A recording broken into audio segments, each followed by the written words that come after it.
Hello అండి, నేను doctor Deepika Boppanan, consultant and fertility specialist, O S S fertility centre, Ongole branch. So ఒక couple ఇన్ఫర్టిలిటీతో బాధపడుతున్నామని మన దగ్గరికి వచ్చినప్పుడు ఏంటంటే ఆల్వేస్ ఫస్ట్ వాళ్ళ హిస్టరీ తెలుసుకుంటాం. అంటే వాళ్ళు మ్యారేజ్ అయ్యే ఎంతకాలము, వాళ్ళు ఏ ట్రీట్మెంట్స్ తీసుకున్నారు అన్నది తెలుసుకుంటాం. అలాగే వాళ్ళ మెడికల్ హిస్టరీ, ఏమైనా కంప్లైంట్స్ ఉన్నాయా, అలాగే ఫ్యామిలీ హిస్టరీ, ఇట్లా అన్నీ తీసుకుంటాం. సో తర్వాత వాళ్ళకి ఏం టెస్టులు జరిగినాయి, ఇలా ఇన్డెప్త్ అనాలిసిస్ చేస్తాం అనమాట.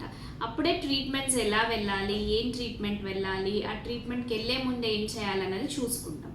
సో అలా చూసినప్పుడు ఒక ఇంట్రెస్టింగ్ కేసు, రేర్ కేసు మీకు చెప్పబోతున్నాను. సో ఈ కపుల్ ఏంటంటే wife age 32 years, husband age 36 years. వాళ్ళకి మ్యారేజ్ అయ్యి 10 years అయిందనమాట. సో ఈ 10 yearsలో వాళ్ళు చాలా డాక్టర్స్ని కన్సల్ట్ అవ్వడం, అలాగే చాలా సార్లు ట్రీట్మెంట్స్ వెళ్ళడం జరిగింది. ఆల్మోస్ట్ 10 IUIs వాళ్ళు వెళ్ళారనమాట. ఎందుకంటే వాళ్ళ టెస్ట్ అన్నీ నార్మల్గా ఉంటున్నాయి కాబట్టి, వాళ్ళు ఏ ప్రాబ్లము లేదు కాబట్టి వాళ్ళు IUIs ట్రై చేస్తూ ఉన్నారు. అయితే ఇక్కడ ఏంటంటే వాళ్ళ మెడికల్ హిస్టరీ అడిగినప్పుడు వైఫ్కి ఏంటంటే రిపీటెడ్గా నిమోనియాస్, అంటే నిమ్ము చేయటము, రెస్పిరేటరీ ట్రాక్ట్ ఇన్ఫెక్షన్స్ రావడం జరుగుతుందంట. అలాగే ఫ్యామిలీ హిస్టరీ అడిగినప్పుడు వైఫ్ యొక్క బ్రదర్కి కూడా అట్లానే ఉంటుంది, తరచుగా ఎక్కువ ఇన్ఫెక్షన్స్ రావటము రెస్పిరేటరీ ట్రాక్ట్కి అనేది వాళ్ళు చెప్పారు. సో ఈ హిస్టరీ తీసుకుని ఏంటంటే మనం ఎందుకు ఇట్లా వస్తున్నాయి ఇన్ఫెక్షన్స్ అన్న దానికోసం పల్మనాలజిస్ట్కి పంపినప్పుడు వాళ్ళు ఇవాల్యుయేట్ చేసి ఏం చెప్పారంటే తనకి కార్టాజినర్ సిండ్రోమ్ అని ఉంది అని చెప్పారు.